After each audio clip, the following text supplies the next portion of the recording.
मैं डॉक्टर परवीन वर्मा हिंदी साहित्य में मैं हिंदी साहित्य के इतिहास को थोड़ा संक्षेप रूप में यहाँ समझाना चाहूँगी कि चार रामचंद्र शुक्ल ने हिंदी साहित्य के इतिहास को 4 भागों में विभाजित किया है। प्रथम वीरगाथा काल, द्वितीय पूर्व मध्य काल जिसे भक्ति काल कहते हैं, तीसरा है उत्तर मध्य काल जिसे रीति काल कहते हैं और चौथा है आधुनिक काल। इनकी समय सीमा भी उन्होंने निर्धारित की है। आदिकाल की समय सीमा है 1050 से 1375 और भक्ति काल की समय सीमा है 1375 से 1700, रीति काल की समय सीमा है 1700 से 19 और आधुनिक काल जिसे गद्य काल कहते हैं उसकी समय सीमा है 1900 से अब तक। यहाँ पर आधुनिक काल की बात की जाए तो आधुनिक काल में वह कवि होते थे जो कि राजाओं के आश्रय में रहते थे।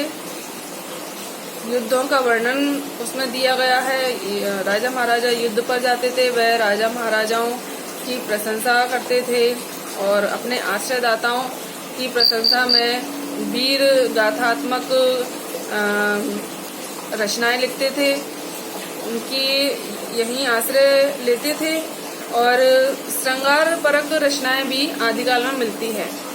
जैसे कि चंद्रबरदाई द्वारा रचित, जो कि राजा पृथ्वीराज चौहान के दरबार में रहते थे और उन्होंने पृथ्वीराज रासु लिखा जिसमें पृथ्वीराज चौहान की वीरता और स्वर्ग का वर्णन उन्होंने किया। इसके बाद आता है भक्ति काल। तो भक्ति काल में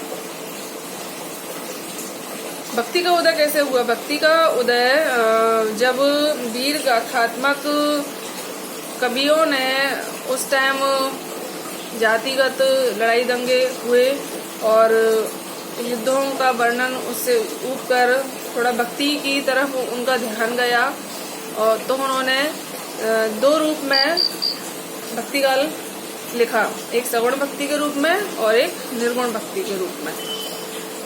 तीसरा है रीति काल। रीति का शब्द का प्रयोग उन्होंने काव्यांग निरूपण के रूप में किया है, जिसमें लक्षण ग्रंथों की रचना रीति काल में हुई। रीति के परिपाटी से बंधे हुए कवि रीतिबद्ध कवि कहलाए, जैसे कि केशव, चिंतामणि, भूषण।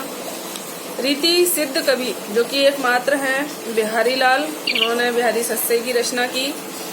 एवं रीति मुक्त कवि जो कि रीति काल के कवि थे मगर रीति से मुक्त थे, गणानंद, आलम, बोधा, ठाकुर, ये सब रीति मुक्त कवि कहलाए।